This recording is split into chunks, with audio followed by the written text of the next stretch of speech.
ஹalleluya ஹalleluya ஹalleluya ஹalleluya. பரலோக வார்த்தையை எதிர்பார்க்கிற ஜனத்தினுடைய ஆர்வம் இவ்வளவுதானா?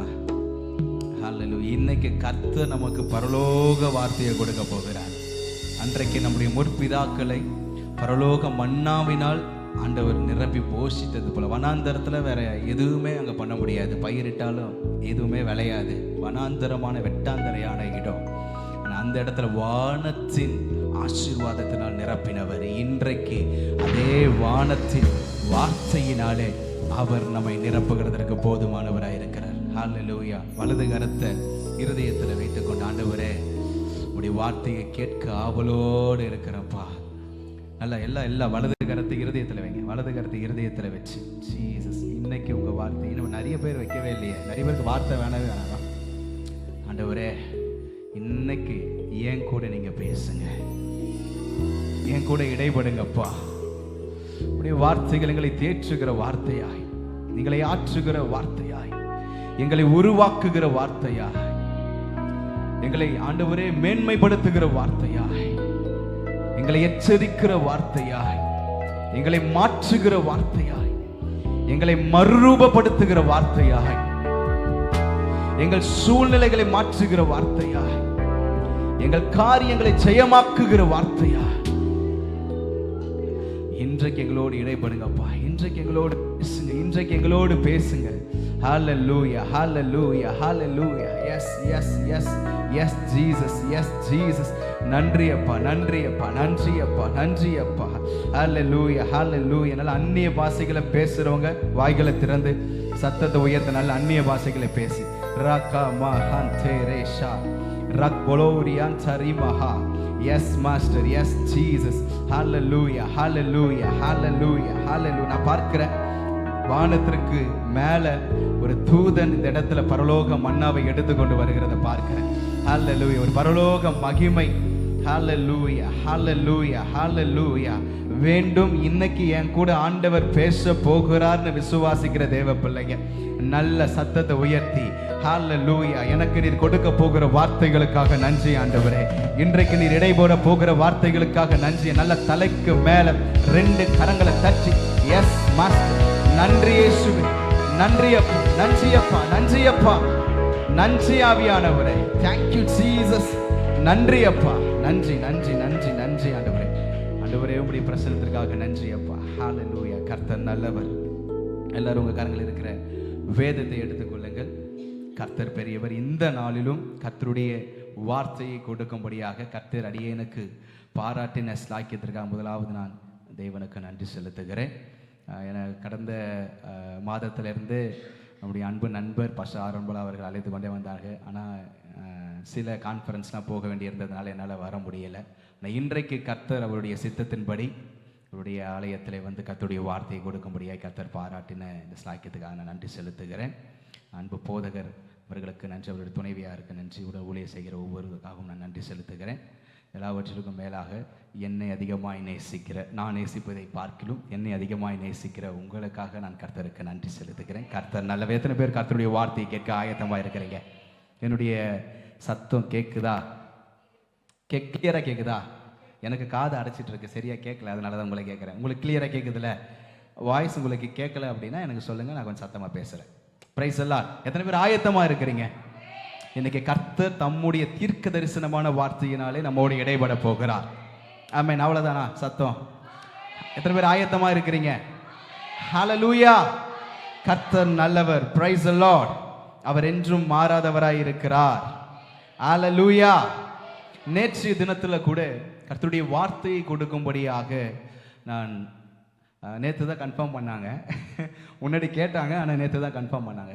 சரி, ஓகே. கர்த்தருடைய வார்த்தையை கொடுக்கும்படியாக கர்த்தருடைய பாதத்தில் அமர்ந்து, ஆண்டவர் எனக்கு வார்த்தையை கொடுங்க ஆண்டவரேன்னு கேட்கும் பொழுது திட்டமும் தெளிவுமாய் ஆவியானவர் என்னோடு இடைபெறுகிறதை நான் உணர்ந்தேன்.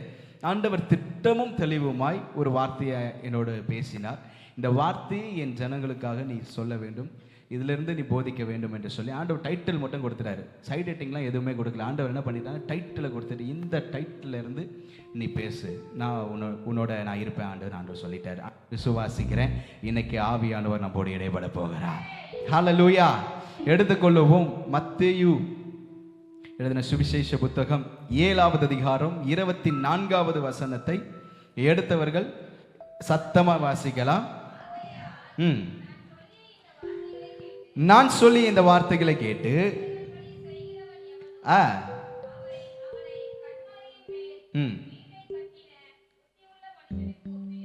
என்ன சொல்லுகிறது இந்த வசனம்?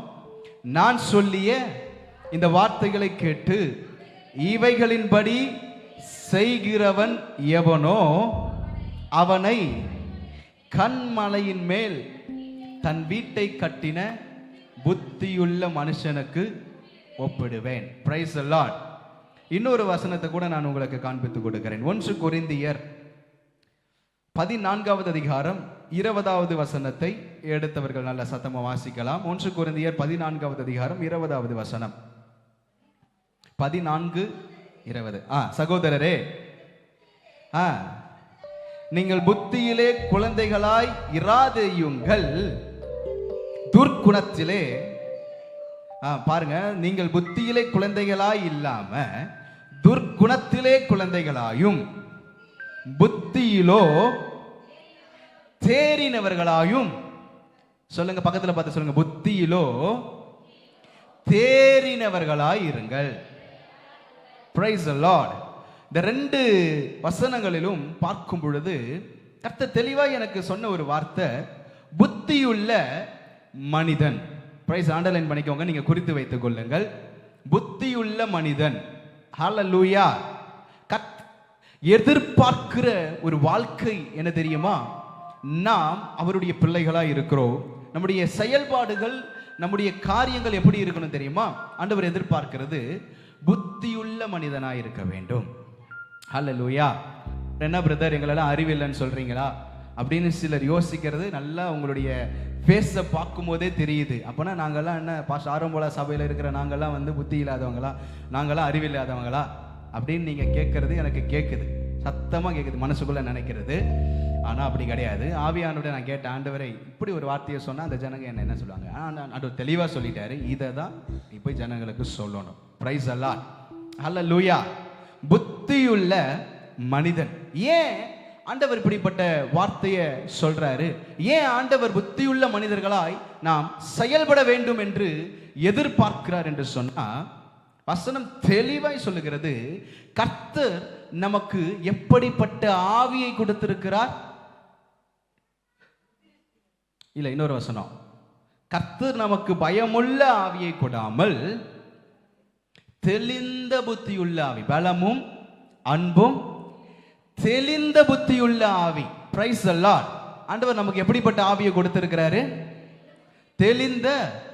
பக்கத்துல பார்த்து சொல்லுங்க, ஆண்டவர் உங்களுக்கு தெளிந்த புத்தியுள்ள ஆவியை கொடுத்திருக்கிறார். சிரிச்சுதான் சொல்லுங்களேன், ஆண்டவர் உங்களுக்கு தெளிந்த புத்தியுள்ள ஆவியை கொடுத்திருக்கிறார். Price the Lord. இப்போ ஆண்டவர் நமக்கு என்ன பண்ணிட்டாருன்னா, புத்தியுள்ள மனுஷனா இருன்னு சொல்லிட்டாரு. ஆனா தெளிந்த புத்தியோட செயல்படுகிற ஆவியையும் என்ன பண்ணிட்டாரு? கொடுத்தாரு. ஒரு நல்ல ஆண்டவர் பாருங்களேன். ஆண்டவர் சும்மா சொல்லிட்டு சும்மா போடுறவர் கிடையாது. எப்படி இருக்கணும்னு சொல்லிட்டு அது இருக்கிறதுக்கு என்ன தேவையோ அதையும் நம்ம கிட்ட கொடுத்துட்டார். ஹல்லேலூயா. ஆவிக்குரியவர்கள் சகலவற்றையும் நிதானித்து அறிகிறார்கள். ஆமென். Praise the Lord. அப்போ நாம் ஆவியிலே நடக்கிறவர் இருப்போம் என்று சொன்னா, எது புத்தியுள்ள மனிதனுடைய நடவடிக்கை, எது புத்தி இல்லாத மனிதனுடைய நடவடிக்கை என்பதை நாம் ஆராய்ந்து பார்க்க முடியும். ஆமென். ஹல்லேலூயா. இப்போ கர்த்தர் நம்மிடத்துல எதிர்பார்க்கிற ஒரு வாழ்க்கை என்ன என்று சொன்னால், புத்தியுள்ள வாழ்க்கை. ஆமென். நாம் எப்படிப்பட்ட வாழ்க்கையை வாழ வேண்டும் என்று கர்த்தர் விரும்புகிறார் தெரியுமா? புத்தியுள்ள வாழ்க்கையை நாம் வாழ வேண்டும் என்று சொல்லி கர்த்தர் விரும்புகிறார். ஆமென். Praise the Lord. நான் 2வது வசனத்தை வாசிக்கும் போது சொன்னேன், சகோதரரே, நீங்கள் புத்தியில எப்படி இருக்கணுமா? குழந்தைகளா இராதேயுங்கள். Price the Lord. துர்குணத்திலே ஹல்லேலூயா. பாருங்க, உங்களுக்கு இருக்கிற புத்தியில வந்து நீங்க குழந்தை மாதிரி இருக்காதீங்க. எப்படி இருக்கணும்? குழந்தைக்கு எது என்ன பண்ணணும், எங்க தொடணும், எப்படி இருக்கணும் அப்படின்னு என்ன தெரியாது. குழந்தைக்கு தெரியாது. ஞானமா எப்படி செயல்படணும்ன்றது குழந்தை வளர வளரதான் அந்த குழந்தைக்கு தெரியும். சின்ன குழந்தைக்கு எது நல்லது எது கெட்டது என்ன பண்ணது தெரியாது. அப்போ புத்தியில குழந்தையா இருக்காத அப்படின்னு ஆண்டவர் சொல்றார். Price the Lord. இரண்டாவது, துர்க்குணத்திலே குழந்தையாய், துர்க்குணத்தால கவனிங்க, துர்க்குணத்திலே குழந்தைகளாய். பாருங்க, புத்தியில குழந்தையா இருக்காதீங்க, துர்க்குணத்தில குழந்தையா இருங்க. குழந்தைக்கு பாவம் அப்படின்ற விஷயம் அதுக்கு நாலேஜ்ல கிடையாது. Price the Lord. அதனாலதான் ஒருவன் குழந்தையை போல பரலோக ராஜ்யத்தை என்ன பண்ணணும், நேசிக்கணும் அப்படின்னு ஆண்டவர் சொல்றாரு. இப்ப நமக்கு தெரியும் நன்மை தீமை எதுன்னு தெரியும், ஆனா அந்த குழந்தைக்கு தெரியாது. அப்போ துர்க்குணத்துல குழந்தைய போல இருங்க. Praise the Lord. ஆனா புத்தியில நம்ம எப்படி இருக்கணும்னா தேறினவர்களா இருக்க வேண்டும். ஹல்லேலூயா. Praise the Lord. இன்றைக்கு நாம் இந்த செய்தியின் வழியாக ஆராய்ந்து பார்க்க போகிறோம். நான் ஒரு சில பாயிண்ட்ஸ் மாத்திரம் நான் உங்களுக்கு சொல்லுகிறேன். இந்த பாயிண்ட்ஸ் மூலமா நீங்க உங்களை ஆராய்ந்து பார்க்க போகிறீங்க. நம்முடைய வாழ்க்கையிலே நான் எப்படி செயல்படுகிறேன். இந்த வார்த்தை உங்களுக்கு மாத்திரம் கிடையாது, பலிபீடத்தில் நின்று பேசிக்கொண்டு இருக்கிற எனக்கும் தான். ஹல்லேலூயா. அப்போ ஆண்டவர் இந்த வார்த்தையை கொடுக்கிறார் என்று சொன்னா, இந்த வார்த்தையின்படி என் வாழ்க்கை எப்படி கட்டமைக்கப்பட்டிருக்கிறது, என் வாழ்க்கை எப்படி பயணித்து கொண்டிருக்கிறது என்பதை நாம் ஆராய்ந்து பார்க்க வேண்டும். Amen. Praise the Lord. Hallelujah. சரி, நம்ம முதலாவது பாயிண்ட்டுக்கு நேரா போவோம். மத்தேயு 7வது அதிகாரத்துல 24 வாசிங்கல்ல, 27 வரைக்கும் வாசிங்கல்ல. ஐ எக்ஸ்பெக்ட் வசனத்தை வந்து நல்லா சத்தமா வாசிங்க. ஒவ்வொருத்தரா ஒவ்வொரு வசனம் வாசிங்கன்னா நல்லா இருக்கும் நினைக்கிறேன்.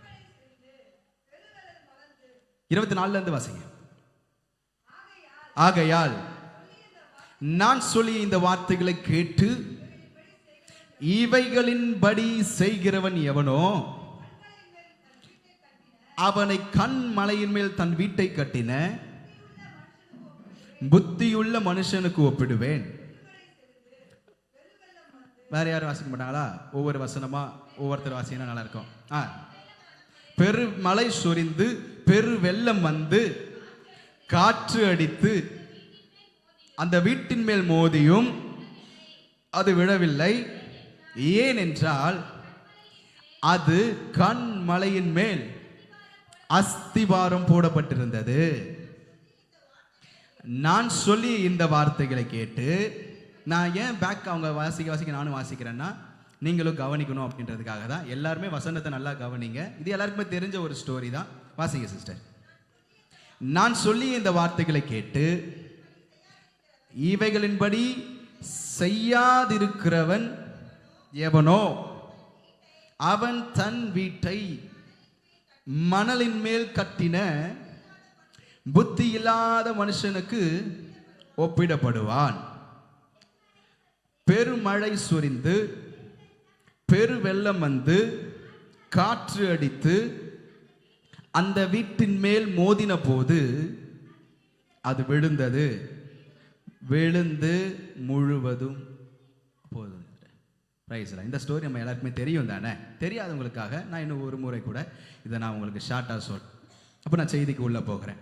ஆண்டவர் சொல்றாரு, கன்மலையின் மேல கட்டப்பட்ட வீடு. இரண்டாவது, மணலின் மேல கட்டப்பட்ட வீடு. Price the Lord. ஹல்லேலூயா.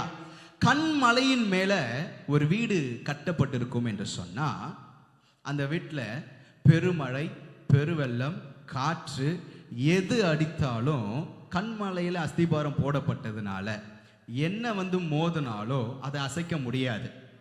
ஏன் அப்படின்னு சொன்னா, அதோடைய அஸ்திபாரம் எதன் மேல போடப்பட்டிருக்கிறது? கண்மலை மேல போடப்பட்டு, ஒரு கல் மேல போடப்பட்டிருக்கிறது, ஒரு பாறை மேல போடப்பட்டிருக்கிறது.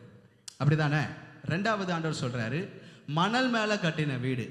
மணல் மேல கட்டின வீடு, இதோடைய அஸ்திபாரம் மணலின் மேல இருக்கிறதுனால மணல் மேல நீங்க தண்ணியை ஊத்துனீங்கன்னா தண்ணி தங்குமா?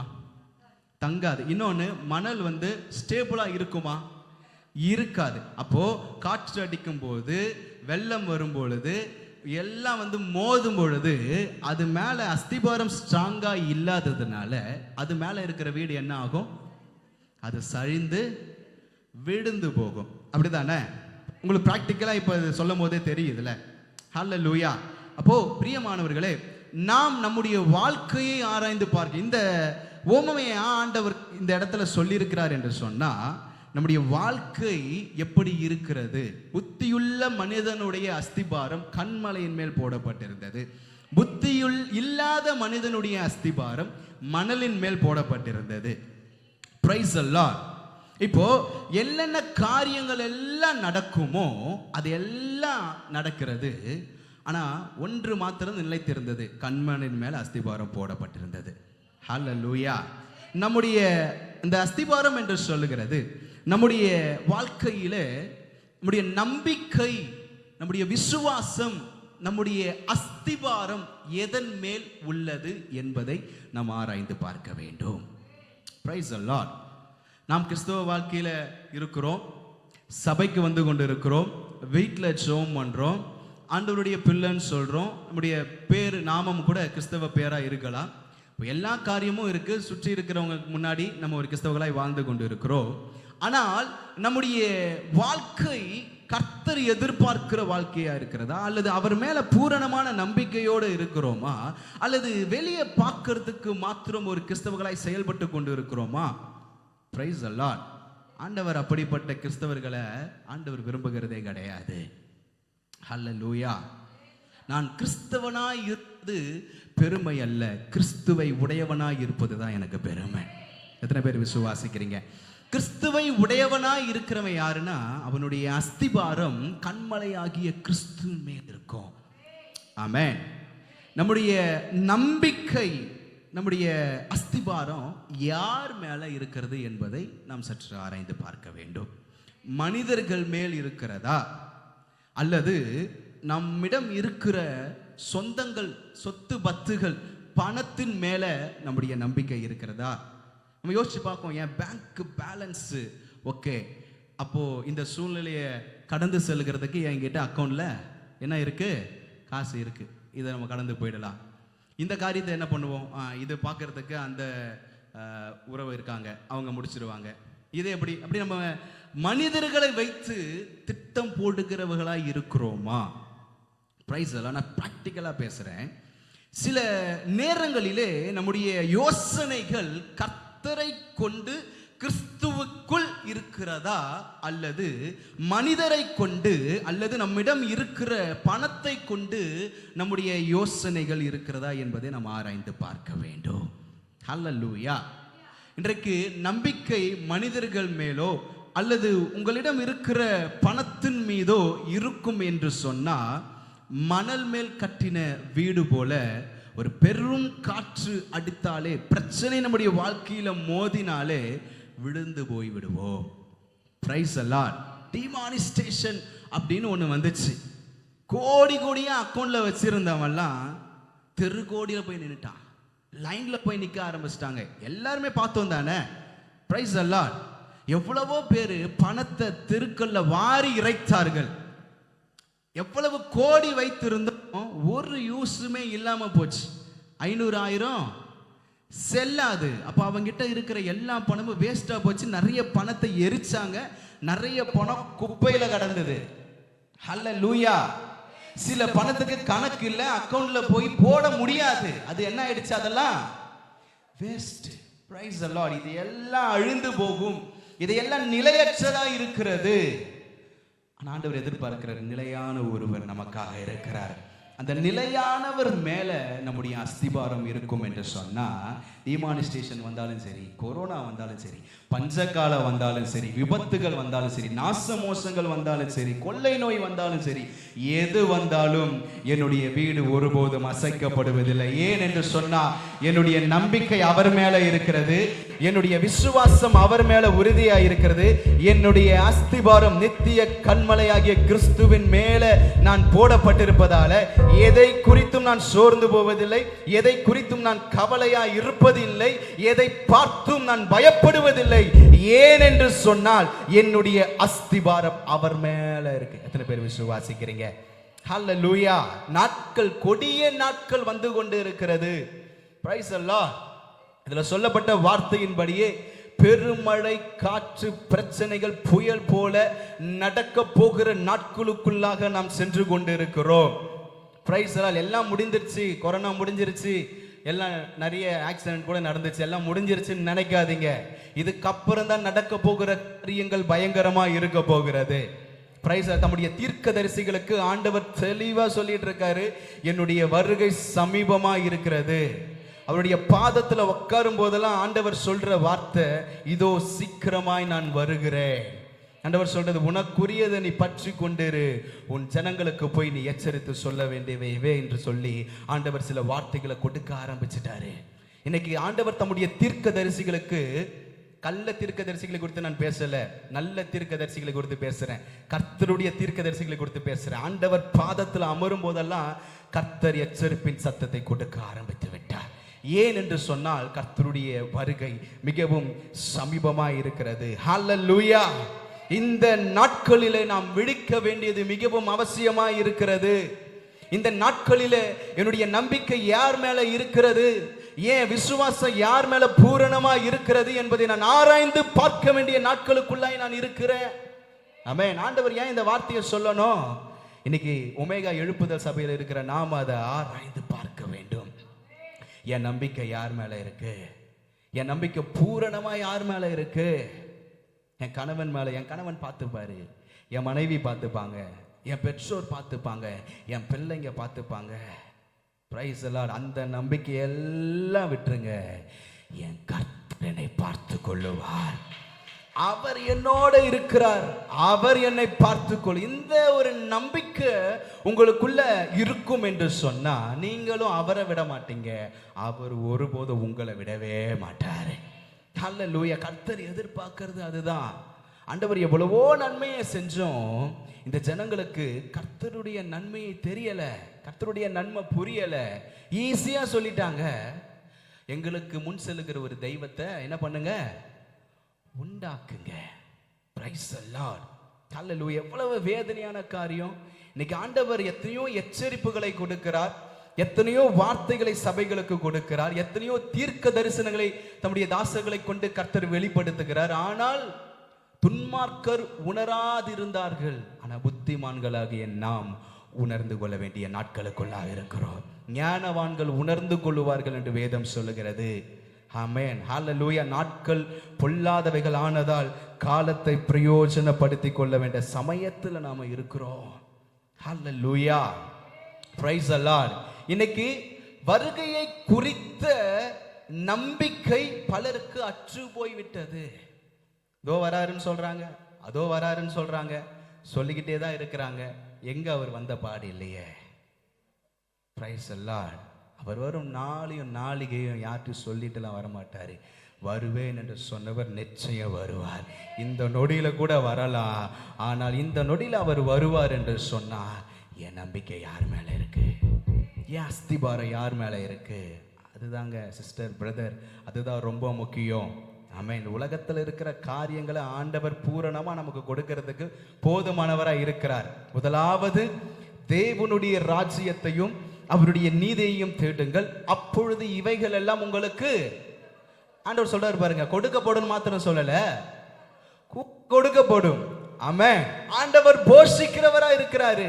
ஆனா முதலாவது நாம் தேட வேண்டியது தேவனுடைய ராஜ்யத்தை, கிங்டம் ஆஃப் காட் தேட வேண்டியது. முதல்ல நம்ம தேடுவோம்னு சொன்னா கொடுக்க வேண்டியது ஆண்டவர் ஈஸியா கொடுத்துட்டு போயிட்டே இருப்பார். Amen. Hallelujah. Praise the Lord. அப்போ நம்முடைய நம்பிக்கையும் நம்முடைய அஸ்திபாரமும் கிறிஸ்துவின் மேல இருக்கும் என்று சொன்னா ஒருபோதும் நாம் அசைக்கப்படுவது இல்லை. ஆமென். ஹல்லேலூயா. சிலர் ஆண்டவர் அடையாளப்படுத்தி காண்பிக்கிறத நான் ஆவியில உணர்றேன். எத்தனையோ பிரச்சனைகள் வந்தது, எத்தனையோ கடன் பிரச்சனைகள், மூழ்கி விடுவது போல வாழ்க்கையில துவண்டு போய் எல்லாம் முடிந்து விட்டது என்ற சூழ்நிலையில நின்ற போதும் ஆண்டவரே எனக்கு உதவி செய்யுங்கன்னு கேட்கும் பொழுது அவர் இறங்கி வந்து உங்க வாழ்க்கையில நன்மை செய்தது உண்மையா இல்லையா? ஹல்லேலூயா. எத்தனையோ சமயங்களில் ஆண்டவரே அவ்வளவுதான், என் வாழ்க்கை முடிந்து போனது, இதுக்கு மேல என்னால ஒண்ணுமே பண்ண முடியாது அப்படின்னு நின்ற சமயத்துல அவரை நோக்கி பார்க்கும் பொழுது இறங்கி வந்து சுமூகமா எல்லாத்தையும் முடிச்சு கொடுத்துட்டு போன ஆண்டவர். எப்படி இந்த தேவை சந்திக்கப்படும், எப்படி எனக்கு இந்த காரியம் நடக்கும்? இன்னைக்கு யோசிச்சு பாருங்க, நடந்துச்சா? ஆண்டவர் ஆசீர்வதிச்சாரா இல்லையா? ஆண்டவர் எல்லாத்தையும் பர்ஃபெக்டா முடிச்சாரா இல்லையா? அதன் காலத்துல ஏற்ற காலத்துல முன் குறித்திருக்கிற தேவன் நிச்சயமாகவே அவைகளை செய்து முடிக்கிறதற்கு போதுமானவராய் இருக்கிறாரு. நம்ம நம்பிக்கை அவர் மேல மட்டும் பூரணமா இருக்கட்டுமே. நமக்கு நியமித்திருக்கிற ஓட்டத்துல பொறுமையோடு, சந்தோஷத்தோடு, விசுவாசத்தோடு, நம்பிக்கையோடு, பலத்தோடு நம் பொறுமையோடு ஓடும் பொழுது கர்த்தர் நம்ம பார்த்து ரொம்ப சந்தோஷப்படுவாரு. இவன் ட்ராக்கை மாறாம சரியான ட்ராக்ல ஓடிக்கிட்டே இருக்கிறான்.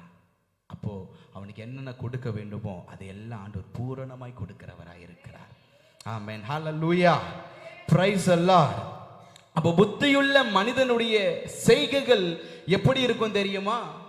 புத்தி இல்லாத மனிதன் தான் ஆண்டவர் மேல நம்பிக்கையா இருக்க மாட்டான், பணத்தை நம்புவான். அவனுடைய அஸ்திபாரம் ஆண்டவர் மேலேயே இருக்காது, மனுஷங்க மேலதான் இருக்கும். அதெல்லாம் மாறி போகும். ஆனா புத்தியுள்ள மனிதனுடைய செய்கைகள் எப்படி தெரியுமா இருக்கும்? அவன் செய்வதிலும் அவன் என்ன செய்தாலும் கிறிஸ்துவை முன்னிலைப்படுத்திதான் இருக்கும். இன்னைக்கு எத்தனை பேரு நம்ம சில காரியங்களை செய்கிறோம், கிறிஸ்துவை முன்னிலைப்படுத்துகிறோம். சபையே வெடித்து கொள்ளுகிற ஒரு காலத்துல இருக்கிறோம். கிறிஸ்துவை முன்னிலைப்படுத்துகிற பலர் இன்னைக்கு இல்லை. Price the Lord. எல்லாம் மாறிட்டாங்க. கிறிஸ்துவை முன்னிலைப்படுத்துகிற எதை செய்தாலும் கிறிஸ்து இயேசுவுக்கென்று அவரிடத்துல கேட்டு அவரிடத்துல உத்தரவு வாங்கி செய்கிற அனுபவம் இன்னைக்கு குறைஞ்சு போச்சு. Praise the Lord, hallelujah. ஆண்டவர் எதிர்பார்க்கிற காரியம் அதுதாங்க. அதுதான் ஆண்டவர் சொல்றாரு, you are the wise person. நீங்க தாங்க புத்தியுள்ள மனுஷன். அப்பா கிட்ட உத்தரவை கேட்டு செய்கிற ஒரு அனுபவம் நமக்குள்ள காணப்பட வேண்டும். ஆண்டவரே, இந்த தண்டை நான் பின் தொடரலாமா கூடாதா? ஆண்டவர் சொல்றாரு, கேட்டார்ல, போ தொடரு. நீ அதை என்ன பண்ணுவ? பிடித்து கொள்ளுவாய், சகலத்தையும் திருப்பி கொள்ளுவாய். அதே போல ஆண்டவர்கிட்ட கேட்டு உத்தரவு கேட்டு போகும்போது ஆண்டவர் எல்லாவற்றையும் திருப்பி கொடுத்தார்ல. சில நேரங்கள் ஆண்டவர் சொல்லுவாரு, ஆண்டவரை தொடரலாமா? இல்ல, இப்ப நீ போகாத, இப்ப நீ மௌனமாயிரு. ஹல்லேலூயா. ஆனா இன்னைக்கு ஆண்டவர்கிட்ட கேட்காததுனால, சுயமாய் சில காரியங்களை சிந்திக்கிறதுனால நாம் என்ன தெரியுமா பண்ணிடுறோம்? ஆண்டவர் செய்ய வேணான்னு ஒரு பிளானை வச்சிருப்பாரு, அப்ப போய் செஞ்சிருவோம். ஆண்டவர் செய்யணும்னு ஒரு பிளானை வச்சிருப்பாரு, அப்ப என்ன பண்ண மாட்டோம்? செய்ய மாட்டோம். இன்னைக்கு ஏன் பிரச்சனை, ஏன் போராட்டம், ஏன் என் குடும்பம் இப்படிப்பட்ட ஒரு பிரச்சனைக்குள்ளாய் கடந்து போய்விட்டது? ஆண்டவர் வேணான்னு முடிவெடுத்த ஒரு காரியத்தை நான் செய்வேன்னு முன்னாடி போய் நின்று செஞ்சதுனால தான் இன்னைக்கு பிரச்சனை. பிரதர், சிஸ்டர், ஏன் இன்னைக்கு பிரச்சனை அப்படின்னா, ஆண்டவர் செய்யணும் சொன்னதை செய்யாம காலம் தாழ்த்தினதினால்தான். பிரைஸ் தி லார்ட், ஹல்லேலூயா. கர்த்தர்கிட்ட கேளுங்களேன், என்ன காரியமா வேணா இருக்கட்டும், சின்ன காரியமோ பெரிய காரியமோ, ஆண்டவரே நான் இதை செய்யலாமா? எல்லாவற்றிலும் அவரை முன்னிலைப்படுத்துங்களேன், இயேசு கிறிஸ்துவை முன்னிலைப்படுத்துங்களேன். இது அவருக்கு சித்தமானது தானே. ஒரு அலங்கார பொருளை உங்க வீட்டில் நீங்க வாங்குறீங்கன்னா கூட ஆண்டவருடைய சித்தமானு யோசிச்சு பாருங்களேன். இது வீட்டில் இருந்தா தேவனுடைய நாமம் மகிமைப்படுமா, அல்லது இது இது இது என்ன, இது எதற்காக என்று யோசிச்சு பாருங்களேன். ஓசியா தீர்க்கதரிசன புத்தகம் 7வது அதிகாரம் 11வது வசனம். எப்ராயிம் பேதையான புறாவா இருக்கிறான், அவனுக்கு புத்தி இல்ல. அவன் யாரை கூப்பிடுறான்? எகிப்தியனை கூப்பிடுகிறான், அசீரியனிடம் போகிறான். போதும் சிஸ்டர், பாருங்க, எப்ராயிம் எப்படிப்பட்டவனா இருக்கிறான்? ஆண்டவர் என்ன சொல்றாரு? அவன் ஒரு பேதையான புறா, ஒன்னும் தெரியாத புறா. அவன் ஒன்னும் தெரியாதவனா இருக்கிறான். ஏன் ஒன்னும் தெரியாதவனா இருக்கிறான்? அடைக்கலம் கொடுத்தவரை மறந்து போய், அடைக்கலம் கொடுத்தவர், நடத்தி வந்தவர், எல்லா சூழ்நிலைகளிலும் வெற்றியை தந்தவரை மறந்து அடைக்கலத்திற்காக யாரை தேடி போறான் தெரியுமா? இவனை யாரெல்லாம் அடிமைப்படுத்தினாங்களோ, யாரெல்லாம் எதிர்த்து நின்றார்களோ அவங்கள தேடியே போறான். எகிப்திய ஒரு காலத்துல இவங்களை அடிமையா வைத்திருந்தது எல்லாருக்குமே தெரியும் தானே. Price the Lord. எகிப்துல அடிமையா இருந்ததுனாலதான் வனாந்தரத்தின் வழியா ஆண்டவர் பாலும் தேனும் ஓடுகிற கானான் தேசத்துக்குள்ளாய் அவரை நடத்தி கொண்டு வந்தார். ஹல்லேலூயா. அப்ப அடிமையா வச்சிருந்தவனையே திருப்பியும் போய் திருப்பி போய் நீ என்ன கேட்க முடியும்? திருப்பி எங்களை கொஞ்ச நாள் அடிமையா வச்சுக்கோப்பா. வேற என்ன பண்ணுவான்? அவன் ராஜாவை தூக்கி வைப்பானா? ஹல்லேலூயா. அவன் அடைக்கலம் தேடி எங்க போறான்? தன்னை அடிமைப்படுத்தின ஜனத்தண்டைக்கே போகிறான். Price the Lord. இன்னைக்கு நம்ம வாழ்க்கையில நம்ம யோசித்து பார்க்க வேண்டும். நம்மை அடிமைப்படுத்தின காரியத்தை நோக்கி சில நேரங்கள்ல நாமும் போகிறோம். அடைக்கலம் தந்தவர் இந்த காரியத்துல இருந்து நம்மை தூக்கி விட்டவரை மறந்து, தூக்கி விட்டவரை விட்டுட்டு என்ன தெரியுமா பண்றோம்? சில கான்டெக்ட்ஸ் எல்லாம் ஆண்டவர் கட் பண்ண சொல்லியிருப்பார். Price the Lord. யாருக்கு இந்த வார்த்தை தெரியல, ஆனா ஆவியானவர் தெளிவா சொல்றதுனால நான் சொல்றேன். சில கான்டெக்ட்ஸ் ஆண்டவர் என்ன பண்ண சொல்லியிருப்பார்? கட் பண்ண சொல்லியிருப்பாரு. ஆனா ஆண்டவர் சொன்னதை மறந்துட்டு கொஞ்ச நாள் ஆயிடுச்சு, கொஞ்ச நாள் முடிஞ்சிருச்சு, கொஞ்ச நாள் பேசாம திருப்பி அந்த கான்டெக்டை தேடி போறது. இது கர்த்தர் வெறுக்கிறார் பிரதர், கர்த்தர் வெறுக்கிறார் சிஸ்டர். இது கர்த்தருக்கு பிரியம் இல்லாது. திருப்பியும் போனா திருப்பி அடிமையாக, திருப்பி அடிமையின் பாதைக்குள்ளாதான் போகும். இது சாபத்தை கொண்டு வரும் வாழ்க்கையில. ஹல்லேலூயா. இது புத்தி இல்லாத தன்மை. பேதையா இருக்கிறிய, இன்னும் பேதையான புறாவாய் செயல்படுகிறாய. அதை பார்த்துதான் ஆண்டவர் சொல்றாரு, எவ்வளவு அதிசயமாய் உன்னை நடத்தி கொண்டு வந்தேன். உனக்கு விரோதமாய் வந்த பெலிஸ்தியனும் அமலேக்கியனும் நான் முறியடித்தேன். ஆனாலும் நீ என்ன பண்ற? மீண்டும் அவர்களிடத்திலேயே போய் அடைக்கலம் தேடுகிறாயே. ஹல்லேலூயா. இன்னைக்கு சில காரியத்துல இருந்து உங்களால வெளியே வர முடியல பிரதர், நான் எப்படி இதுல இருந்து வெளியே வருவது என்று எனக்கு தெரியவில்லை அப்படின்னு நீங்க சொல்லுவீங்கன்னா ஒன்றே ஒன்றுதான், இயேசுவை மாத்திரம் நோக்கி பாருங்க. இயேசுவை தவிர எந்த மனுஷனும் உங்களை எந்த காரியத்தையும் தூக்கி வெளியே கொண்டு வர முடியவே முடியாது. ஹல்லேலூயா. நான் உங்களுக்கு திட்டமும் தெளிவுமா சொல்றேன். இந்த நபர் இடத்துல போனா, இந்த சகோதரர் இந்த சகோதரி இடத்துல போனா அவர்கள் சொல்லுகிற வார்த்தையினால நான் மேல வந்துருவேன் நீங்க நினைச்சு மனுஷனை நம்பி போகவே போகாதீங்க. கர்த்தரை நம்புங்க, கர்த்தருடைய வார்த்தையை நம்புங்கள். அவரை நோக்கி பாருங்க. ஆண்டவரே, நீங்க என்னை தூக்கி எடுக்கிறதற்கு போதுமானவராய் இருக்கிற, எங்கோ வாழ்ந்து கொண்டிருந்த என்னை, உளையான சேற்றில இருந்த என்னை தூக்கி எடுத்து மார்போடு அணைத்து காணாமல் போயிருந்த என்ன 99 நீங்க விட்டுட்டு என்ன தேடி, இந்த ஒண்ணு என்ன தேடி வந்த நீங்க இந்த சூழ்நிலையிலும் என்னை தூக்கி எடுப்பதற்கு போதுமானவரை சொல்லி பாருங்களேன், அறிக்கை செஞ்சு பாருங்களேன். கர்த்தர் ஒரு பெரிய விடுதலையை உங்க வாழ்க்கையில கொடுக்கிறத நீங்க பார்த்திருப்பீங்க. ஹல்லேலூயா. சில ஆத்தும பிணைப்புகள் நம்முடைய வாழ்க்கையிலிருந்து ரத்து செய்ய வேண்டும் என்று கர்த்தர் விரும்புகிறார். ஹல்லேலூயா. இயேசுவை விட அதிகமாய் இருக்கிற, அதிகமாய் நேசிக்கிற சில ஆத்தும பிணைப்புகளின் நிமித்தம் நம்முடைய வாழ்க்கையிலே சாபமான காரியங்கள் வந்து விட்டது. இதெல்லாம் நம்ம ரத்து பண்ணா மாத்திரம்தான் சில சாப காரியங்கள்ல இருந்து நம்ம வெளியே வர முடியும். சந்தித்த சில போராட்டமான சூழ்நிலைகள் இருந்து நான் எவ்வளவோ செபம் பண்றேன், கண்ணீர் வலிக்கிறேன், ஆனாலும் இந்த சூழ்நிலை மாறலன்னா மாறாது. ஏன்னா ஜெபம் பண்றேனே, நான் அழுவுறேனே, ஆலயத்துக்கு வரேனே, எப்படி மாறும்? சில காரியங்களை நம்ம டிஸ்மிஸ் பண்ணாம, டிஸ்போஸ் பண்ணாம, நடு வீட்டுல குப்பையை வச்சுக்கிட்டு அதை சுத்தி எல்லா இடத்துலயும் நான் பெருக்கிட்டு இருக்கிறேன், நான் ஸ்ப்ரே அடிக்கிறேன், நான் ரூம் ஸ்ப்ரே அடிச்சிட்டு இருக்கேன். ஏன் ஸ்மெல் போகல? ஏன் போகலன்னா குப்பை நடு வீட்டுல இருக்கு. அதை தூக்கி போடாம அதை சுத்தி இருக்கிற எல்லா இடத்துல உட்கார்ந்து ஜெபம் பண்றதுனாலயோ ஸ்ப்ரே அடிக்கிறதுனாலயோ அந்த ஸ்மெல் போகவே போகாது. எத்தனை பேருக்கு விளங்குது? ஹல்லேலூயா.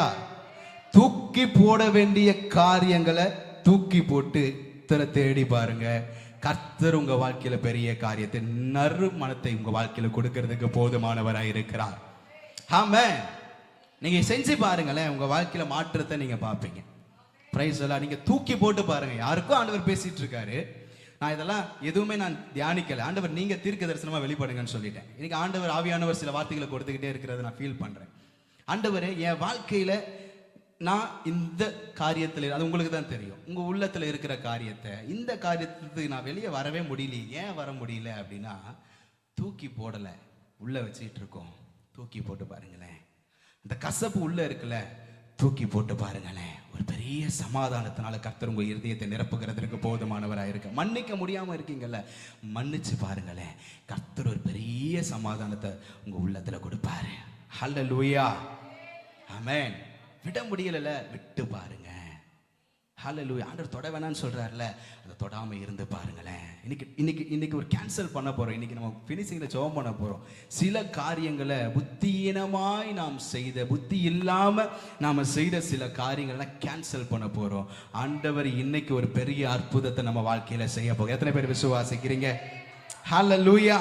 Praise the Lord. நம்முடைய ஆண்டவருடைய ஞானம், இதை சொல்ற ஆண்டவருடைய ஞானம் எப்படிப்பட்ட ஞானம்? நீதிமொழிகள் 3வது அதிகாரம் 19வது வசனத்தை எடுத்தவர்கள் சத்தமாய் வாசிக்கலாம். நீதிமொழிகள் 3வது அதிகாரம் 19வது வசனம். 3வது அதிகாரம் 19.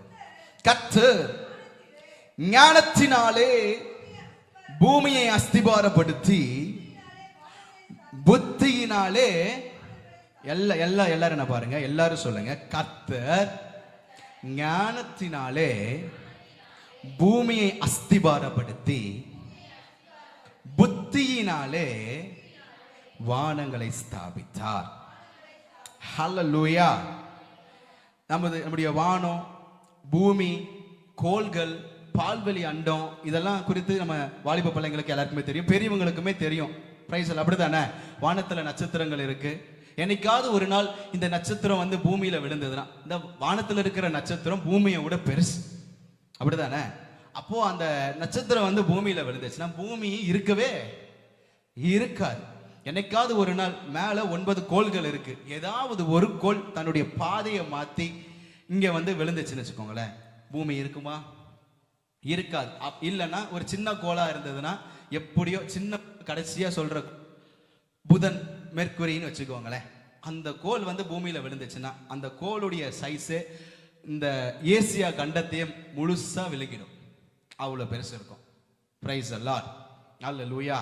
அப்போ ஆண்டவர் ஒவ்வொரு கோள்களுக்கும், ஒவ்வொரு நட்சத்திரங்களுக்கும், ஒவ்வொரு காரியத்திற்கும், சூரியனுக்கும், சந்திரனுக்கும், சமுத்திரத்திற்கும், வெட்டாந்தரைக்கும், எல்லாவற்றிற்கும் ஒரு கால அளவை கணக்கிட்டு நியமித்து தான் வார்த்தையினாலே உண்டாக்கி இருக்கிறார். அவர் ஒரு வார்த்தையை சொல்லி எல்லாத்தையும் உண்டாக்கிட்டாரு. 6 நாள்ல எல்லாத்தையும் சூப்பரா சிருஷ்டித்தாரு. ஆனா இன்னைக்கும்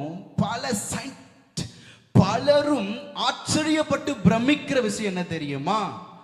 ஒரு நாள் சூரியன் வராம போனா பூமியுடைய நிலைமை என்ன ஆகும்? ஒரு நாள் சந்திரன் தன்னுடைய பாதையை விட்டு மாறினால் பூமியின் நிலை என்ன ஆகும் தெரியுமா? பூமியில இவ்வளவு பேர் ஆண்டவர் உண்டாக்கி படைத்து இவ்வளவு பேர் வாழ்ந்து கொண்டு இருக்கிறோம். ஒரு கோள், ஒரு பிளானட் தன்னுடைய நிலையை மாற்றினால் மொத்தமா எல்லாம் அதனுடைய பாதையில, கர்த்தர் நியமித்த பாதையில சுற்றி கொண்டிருக்கிற வரைக்கும் பிரச்சனை இல்லை. ஒரு நாள் அது பாதையை மாற்றினது என்று சொன்னா எல்லாம் முடிந்து போகும். என்ன நடக்கும்னே தெரியாது. ஹல்லேலூயா. இப்போ எவ்வளவு ஞானமா, எவ்வளவு புத்தியா இன்னைக்கு சயின்டிஸ்ட்லாம் ஆச்சரியப்படுகிற விதமா நம்முடைய ஆண்டவர் படைத்திருக்கிறாருன்னு பாருங்களேன். ஒரு வார்த்தை தான் சொன்னார். அவருடைய ஒரு வார்த்தையில எவ்வளவு பெரிய ஞானம் இருக்கும் என்று சொன்னா, யூதா ராஜசிங்கத்தோடைய பாலசிங்கம் நம்ம. அப்போ நமக்கு எவ்வளவு ஞானத்தை ஆண்டவர் கொடுத்திருக்கிறார். ஆண்டவர் தான் சொல்றாரு, என்னை விசுவாசிக்கிறவன் நான் செய்கிற கிரியைகளையும் செய்வான், அதை பார்க்கிலும் பெரிய காரியத்தை செய்வான். ஹல்லேலூயா. இப்போதாங்க சயின்டிஸ்ட் கண்டுபிடிக்கிறாங்க, பூமியுடைய அது முழு உருண்டையா இருக்கா இல்ல மேல தட்டையா இருக்குன்றத இப்போதான் சயின்டிஸ்ட் வந்து ஒரு கன்க்ளூஷனுக்கு வராங்க. ஆனா யோபு அப்பயே சொல்லிட்டார். பிரைஸ் எல்லாம். யோபு எந்த காலத்துல வாழ்ந்தாரு சொல்லுங்க? யோபு எந்த காலத்துல வாழ்ந்தாரு?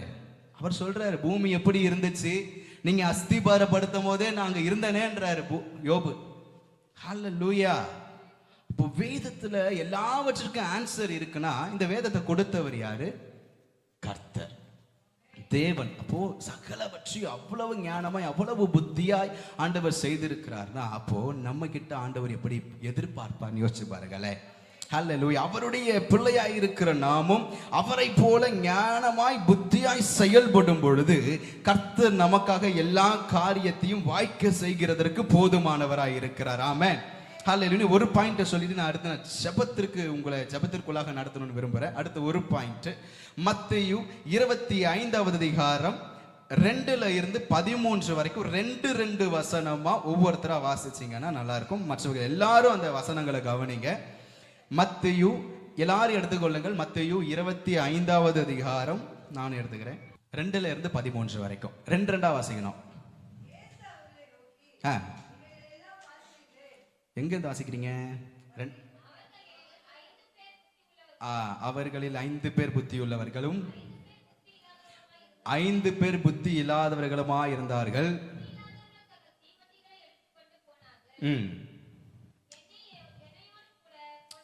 எண்ணெயையோ கூட கொண்டு போகவில்லை.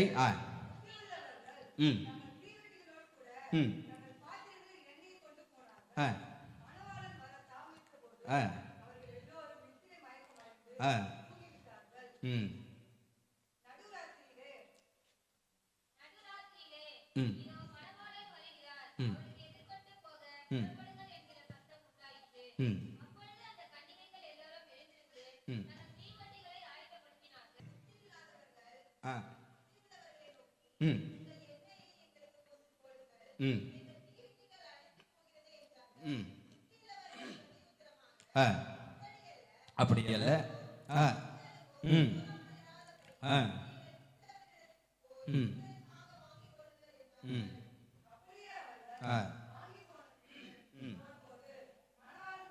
மணவாளன் வந்துவிட்டார். ஆயத்தமாயிருந்தவர்கள் அவரோடு கூட கல்யாண வீட்டுக்குள் பிரவேசித்தார்கள். கதவும் அடைக்கப்பட்டது. பின்பு மற்ற கன்னிகைகளும் வந்து, ஆண்டவரே ஆண்டவரே எங்களுக்கு திறக்க வேண்டும் என்றார்கள். அதற்கு அவர், யார்மா நீங்க? நான் வரும்போது நீங்க இல்லையே, உங்களை எனக்கு தெரியலையே, உங்களை அறியேன் என்று அதுவும் சாதாரணமா சொல்லல, மெய்யாகவே உங்களுக்கு சொல்லுகிறேன் என்றார். மனுஷகுமாரன் வரும் நாளையாவது நாழிகையாவது நீங்கள் அறியாது இருக்கிறபடியினாலே விழித்திருங்கள். ஹல்லேலூயா, பிரைஸ் தி லார்ட். 10 ஸ்திரீகள், 10 ஸ்திரீங்க, 5 பேரு ஆயத்தம் உள்ளவர்கள். அவங்க தீவெட்டி வச்சிருக்கிறாங்க, ஒரு தீப்பந்தத்தை வச்சிருக்கிறாங்க. தீப்பந்தத்துல எண்ணெய் இருந்தாதான் என்ன ஆகும்? தீப்பந்தம் எரியும், அப்படிதானே? சரி, ஒருவேளை நான் வச்சிருக்கிற தீப்பந்தத்துல இருக்கிற எண்ணெய் மணவாள வரத்துக்குள்ள காலி ஆயிடுச்சுன்னா, மணவாள வரும்போது தீப்பந்தம் எரியாது. அப்போ என்ன வேணும்? எனக்கு எண்ணெய் எக்ஸ்ட்ரா வேணும்னு சொல்லிட்டு ஒரு வாட்டர் கல்ல என்ன பண்ணிட்டாங்க? எண்ணெய 5 பேர் சேஃப்டியா எடுத்து வச்சுட்டாங்க. இந்த 5 பேர் இன்னொருத்தவங்க புத்தி இல்லாதவர்கள், அவங்க புத்தி உள்ளவர்கள். இந்த புத்தி இல்லாத 5 பேர் இருக்காங்க பாருங்க. இவங்க கிட்ட தீவட்டி இருந்துச்சு, நெருப்பு இருந்துச்சு, எண்ணெய் இருந்துச்சு. எதுல? தீப்பந்தத்துக்குள்ள இருந்துச்சு. தீப்பந்தம் எரிஞ்சுது. ஏங்க இருக்குல்ல, அப்ப ஏன் அவங்க வந்து புத்தி இல்லாதவங்க ஆண்டவர் சொல்றாரு? அவங்க கையில தீவட்டி இருக்குல்ல, அவங்க கிட்ட எல்லாமே இருக்குல்ல, ஆனா என்ன இல்ல. ஒருவேளை மணவாளன் வர தாமதமானால் அந்த வரைக்கும் எரியறதுக்கு எக்ஸ்ட்ரா எண்ணெய் ஊற்றணும். அப்பதான் கண்டினியூவா இந்த தீப்பந்தம் என்ன ஆகும்? எரியும். அப்போ அதுக்கு வந்து எண்ணெய் என்ன பண்ணப்படும்? தேவைப்படும். அப்போ அதுக்கு அவங்க என்ன பண்ணி வைக்கல? சேஃப்டியா. நீங்க ஒரு சத்தியத்தை புரிஞ்சுக்கணும். அவங்க ஜெபிக்கிற மாதிரி தானே நானும் ஜெபம் பண்ணிட்டு இருக்கேன். அவங்க ஆலயத்துக்கு போகிற மாதிரி தானே நானும் ஆலயத்துக்கு போயிருக்கேன். அவங்க காணிக்கைகள் தசமபாகங்கள் கொடுக்குற மாதிரி தானே நானும் கொடுத்துக்கிட்டு இருக்கேன். ஆனால் ஏன் மேலே ஆண்டவர் இறக்க பாராட்டவில்லை? ஏன் தெரியுமா? அவங்க கிட்ட இருக்கிற எல்லாமே உங்ககிட்ட இருந்துச்சு, ஆனால் எக்ஸ்ட்ரா ஒன்று அவங்க கிட்ட ஆயத்தம் இருந்தது. நம்ம கிட்ட ஆயத்தம் இல்லை. ஹல்லேலூயா. மனுஷகுமாரன் எப்போ வேணாலும் வருவார், மணவாளன் எப்போ வேணாலும் வருவார். தோ வரா, நான் முன்னாடியே சொன்னேன், தோ வராரு அதோ வராருன்னு சொல்கிறாங்க. நானும் 30 வருஷமாக பார்த்துக்கிட்டு இருக்கேன், பிறந்ததுலேருந்து. வராரு வராரு வராரு வராருன்னாங்க, வரவே மாற்றாரே. இதுக்கு மேலேயும் கொஞ்சம் நாள் ஆகும். நம்மளே மைண்ட் செட்டை வச்சுக்கிறது. 30 வருஷம் தாண்டிட்டோம், 15 வருஷம் தாண்டிட்டோம், 20 வருஷம் ரசிக்கப்பட்டதுலேருந்து வராரு வராருன்னு சொன்னாங்க, தாண்டிட்டோம். எப்படி இன்னொரு 20 வருஷத்துக்கு வரமாட்டாரு நம்மளா ஃபிக்ஸ் பண்ணிக்கிறது. ஃபிக்ஸ் பண்ணிட்டு ஓகே இன்னொரு 5 நாள் இந்த அழிவெல்லாம் வரும்னு சொல்லியிருக்கிறாங்கல்ல, அது நடக்கிற டைமில் இன்னைக்கு நிறைய கிறிஸ்தவருடைய மைண்ட் செட்டை நான் உங்களுக்கு ஓப்பனாக சொல்கிறேன். இன்னைக்கு நிறைய பேருடைய மைண்ட் செட்டு, ஆண்டவர் சில அடையாளங்கள்லாம் சொல்லிட்டாரு, அதெல்லாம் நடக்கும்போது அந்த டைமில் இறக்கத்திற்காக ஆண்டவர் பாதத்தில் உக்காந்து என்ன பண்ணணுமோ நான் ஆயத்தமாயிக்கிறேன் அப்படின்னு இன்னைக்கு இருக்கிற நிறைய கிறிஸ்தவர்கள் இருக்கிறாங்க. Price the Lord. ஆண்டவர் சொன்னதெல்லாம் அப்படின்னு நடந்துச்சுன்னா, இப்படி வந்துட்டாருன்னா என்ன பண்ண முடியும்? அந்த செகண்ட் என்ன நடக்கும்? ஹல்லேலூயா. ஆல்ரெடி அவர் சொன்ன காரியங்கள் எல்லாம் தேசங்களில் பயங்கரமா நடந்து கொண்டு வந்து கொண்டிருக்கிறது. Price the Lord. அவருடைய பாதத்தில் உட்காரும்போது ஆண்டவர் தெளிவா ஒரு வார்த்தையை சொன்னாரு. இன்னைக்கு நட்பு நாடுகளாய் இருக்கிற பல நாடுகள் எதிரி நாடுகளாய் மாறும். Price the Lord. வசனம் தெளிவா சொல்லுது, ஜனத்திற்கு விரோதமாய் ஜனங்கள் எழும்பும். இன்னைக்கு நட்பு பாராட்டி கொண்டிருக்கிற பல நாடுகள் எதிரி நாடுகளாய் மாறும் என்று கர்த்தர் சொல்லுகிறார். ஹல்லேலூயா. ராஜ்யங்களுக்குள்ளேயே கலவரம் வெடிக்கும். இந்தியா இருக்குன்னா இந்தியாவுக்குள்ளேயே ஒரு பெரிய போர் எழும்பும். மாநிலங்களுக்கு விரோதமாய் மாநிலங்கள் எழும்பும். இன்னைக்கு மாநிலங்களுக்குள்ள சமாதானம் கிடையாது. ஹல்லேலூயா. முன்னாடி இருந்துச்சு, நாங்க இந்தியர்கள் அப்படின்னு இருந்தோம். இன்னைக்கு அப்படி கிடையாது. நாங்க கன்னடர்கள், நாங்கள் தெலுங்கர்கள், நாங்க தமிழ்நாடு, நாங்க கேரளா, நாங்க மணிப்பூர். Price the Lord. இன்னைக்கு எல்லாம் அப்படி மாறி போச்சு. Praise the Lord. பிரிவினைகள் தேசத்திற்குள்ள வந்துருச்சு. இன்னைக்கு அமெரிக்க தேசத்துலயும் அப்படிதான் பல பிரிவுகள் எழும்பி விட்டாங்க. நாங்க தான் அமெரிக்காவுக்கு சொந்தக்காரங்க, இல்ல நாங்க தான் சொந்தக்காரங்க, இல்ல மைக்ரன்ஸ்லாம் வராங்க, அவங்க வந்து ஆக்குபை பண்றாங்க, அவங்க எல்லாம் வெளியே போன. ஆஸ்திரேலியால இன்னைக்கு போராட்டம் நடக்குது. ஜனங்களுக்கு விரோதமாய் ஜனங்கள் எழும்ப ஆரம்பித்து விட்டார்கள். நம்மளாம் சொல்றோம் நாடுகள், நட்பு நாடுகள் பிரச்சனைக்குள்ள போகும்னு. ராஜ்யத்திற்குள்ளேயே பிரச்சனை எழும்புகிறது. ஹல்லேலூயா. நேபாளத்துக்கு என்ன நடந்தது நம்ம எல்லாருக்குமே தெரியும். கடந்த நாட்களில் நீங்க நியூஸ் சேனல்ல பார்த்துருக்கலாம். நேபாளத்தில் பிரதமரை ஓட விடுறாங்க. நேபாளத்தில் எல்லாவற்றையும் அடித்து நொறுக்கி பிரதமர் அலுவலகம், எல்லா ஆபீஸ், கவர்மெண்ட் அபிஷியல்ஸ் எல்லாரையும் அடிச்சு துரத்தி ஒரு பெரிய ஒரு யுத்தம், ஒரு பெரிய வார். ஆட்சி டிஸ்மேண்டல் ஆயிடுச்சு. எல்லாமே மாறி போச்சு. இப்படிதான் நடக்கும். தேசங்களுக்குள்ள இப்படி நடக்கும். ஆண்டவர் சொல்றார், இதெல்லாம் நடக்கிற காலத்திற்குள்ளாக நாம் போய்கொண்டு இருக்கிறோம். இதெல்லாம் கர்த்தருடைய வருகை சமீபம் என்பதை நீங்கள் அறிந்து கொள்ளுங்கள். ஹல்லேலூயா. கர்த்தருடைய தீர்க்க தரிசனமான வார்த்தைகள் நிறைவேறி கொண்டிருக்கிற காலத்துல நாம இருக்கிறோம். முன்பாக எச்சரித்து சொன்ன காலத்துல இருந்தோம், ஆனா இப்போ நடக்கிற காலத்துல இருக்கிறோம். இது ஆண்டவருடைய வருகை என்பதை நீங்க புரிந்து கொள்ள வேண்டும். எத்தனையோ காரியங்கள் ஆண்டவர் சொன்ன எல்லா காரியங்களும் நடந்து கொண்டு இருக்கிறது. வருகையும் சீக்கிரம். ஹல்லேலூயா. ஒரு இமை பொழுதுல ஆண்டவர் தமக்குரியவர்களை சேர்த்துக் கொள்ளுவார். கைவிடப்படுவோம் என்று சொன்னா அடுத்து என்ன நடக்கும், எப்படி இருப்போம், 7 வருஷம் என்ன ஆகும், இதெல்லாம் ஒண்ணுமே புரியாது. ஆண்டவர் இந்த செகண்ட்ல வருவார் என்று சொன்னா நான் அவரோடு இருக்க வேண்டும். அந்த ஒரு கான்ஃபிடென்ட் நமக்குள்ள இருக்கணும். ஒரு ஆயத்தம் நமக்குள்ள இருக்க வேண்டும். நிலையற்ற இந்த உலக வாழ்க்கையின் ஆசை பாசங்கள் எல்லாம் நிலையானது இல்லை அப்படின்றத நாம் புரிந்து கொள்ள வேண்டும். நம்முடைய மனக்கண்கள் திறக்கப்பட வேண்டும். ஹல்லேலூயா. நம்முடைய மனக்கண்கள் திறக்கப்படணும். இதெல்லாம் நிலையற்றது. நிலையானது ஒன்றே ஒன்று, அது இயேசு கிறிஸ்து மாத்திரம்தான். அவரை அண்டிக் கொள்ளுங்கள். மணவாளன் வருகிற நாட்கள் சமீபமாயிருக்கிறது. என்னைய ஆயத்தமாக்கி கொள்ளுங்க. எல்லாவற்றையும் ஆயத்தமாக்குங்க. முதல் பாயிண்ட்ல நம்ம பார்த்தது, புத்தி உள்ளவர்கள் அவருடைய அஸ்திபாரம் கிறிஸ்துவின் மேல இருக்கும். இந்த பாயிண்ட்ல நம்ம பார்த்தது, புத்தி உள்ளவர்கள் ஆயத்தமாயிருப்பார்கள். அப்படியே எழுந்து நின்று கொள்ளுங்க, கண்களை மூடிக்கொள்ளுங்க.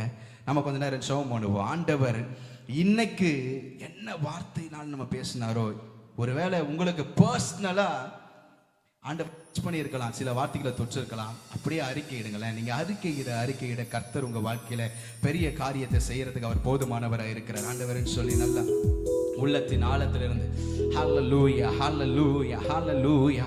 ஆண்டவரே, நீர் எதிர்பார்க்கிற ஒரு வாழ்க்கை, புத்தியுள்ள வாழ்க்கை. எங்க ஆண்டவர், நீர் ஞானமுள்ளவர், நீர் புத்தியுள்ளவர். ஆண்டவரே, உம்முடைய பிள்ளையாகிய நாங்களும் அதே ஞானத்திலே நீர் விரும்புகிற அந்த புத்தியுள்ள இருதயம் எங்களுக்குள்ளாய் உண்டாகட்டும் அப்பா. ஹல்லேலூயா, ஹல்லேலூயா. புத்தியுள்ள அனுபவம் எங்களுக்குள்ள வரட்டும் ஆண்டவரே. எங்கள் உள்ளம் தெளிந்த புத்தியுள்ளவர்களாய் மாறட்டும் அப்பா. நல்லா சொல்லி நல்ல அறிக்கையிடுங்க, நல்ல அறிக்கையிடுங்க. ஹல்லேலூயா, ஹல்லேலூயா, ஹல்லேலூயா. இன்னைக்கு டிஸ்போஸ் பண்ண வேண்டிய காரியங்கள் எல்லாம் என் வாழ்க்கையிலிருந்து இப்பொழுது டிஸ்போஸ் பண்ணுகிறேன் ஆண்டவரே. இப்பொழுது கேன்சல் பண்ணுகிறேன். என் வாழ்க்கையில நீங்க விரும்பாத காரியங்கள், புத்தியினமாய் நான் செய்த காரியங்கள் ஏதாகிலும் இருக்கும் என்று சொன்னா நல்ல உள்ளத்தின் ஆழத்திலிருந்து சொல்லுங்க, ஆண்டவரே என் வாழ்க்கையில நீர் விரும்பாத காரியங்கள், நீங்க கட் பண்ண சொன்ன காரியங்களை நான் இன்னும் நிலைத்திருப்பேன்னு சொன்ன இவைகளை இப்பொழுது இயேசுவின் நாமத்துல நான் தூக்கி போடுகிறேன். கசப்புகளை இயேசுவின் நாமத்துல தூக்கி போடுகிறேன். எல்லா வைராக்கியத்தை இப்பொழுது இயேசுவின் நாமத்துல உடைக்கிறேன். நல்லா நல்லா வாயில் திறந்து அறிக்கையிடுங்க, வாயில் திறந்து அறிக்கையிடுங்க. ஹல்லேலூயா, ஹல்லேலூயா. வாயில் கம்மியா சொல்லுங்க. நல்ல வாய்களை திறந்து எஸ் எஸ் உங்க சத்தத்தை நான் கேட்கட்டும். நல்ல வாய்களை திறந்து அறிக்கை செஞ்சு ஆமென் ஆமென். கர்த்தர் என்ன உங்க இருதயத்துல உணர்த்துறாரோ, நான் சில காரியங்களை சொல்றேன். உங்க உள்ளத்துல கர்த்தர் எவைகளை உணர்த்துகிறாரோ இப்ப அவைகளை கேன்சல் செய்ய போறோம் இயேசுவின் நாமத்தினால. நல்ல உள்ளத்தின் ஆழத்திலிருந்து ஆண்டவரே நீர் ஸ்டாப்னு சொன்ன காரியத்தை நான் செஞ்சிட்டு இருக்கேன் ஆண்டவரே. இப்போ இயேசுவின் நாமத்தில் ஆண்டவரே அவைகளை அறிக்கை இடுகிறேன். நல்ல நல்ல உள்ளத்தின் ஆழத்திலிருந்து சொல்லுங்க பாருங்க. இப்பொழுது இயேசுவின் நாம நிறுத்துன்னு சொன்ன காரியத்தை நான் தொடர்ந்து கொண்டு இருக்கிறேன். இப்பொழுது நான் அறிக்கை இடுகிறேன். இப்பொழுது நான் அறிக்கை இடுகிறேன். ஒண்ணே ஒண்ணு உங்களுக்கு சொல்றேன். இந்த சமயத்துல இந்த நேரத்துல உங்களை உண்மையா அர்ப்பணிப்பீங்கன்னு சொன்னா, உண்மையா ஒப்பு கொடுப்பீங்கன்னு சொன்னா கர்த்தர் இதை அங்கீகரித்து உங்களை மீண்டும் எழுப்புகிறதற்கு, மறுபடியும் கட்டுவிப்பதற்கு கர்த்தர் போதுமானவராய் இருக்கிறார்.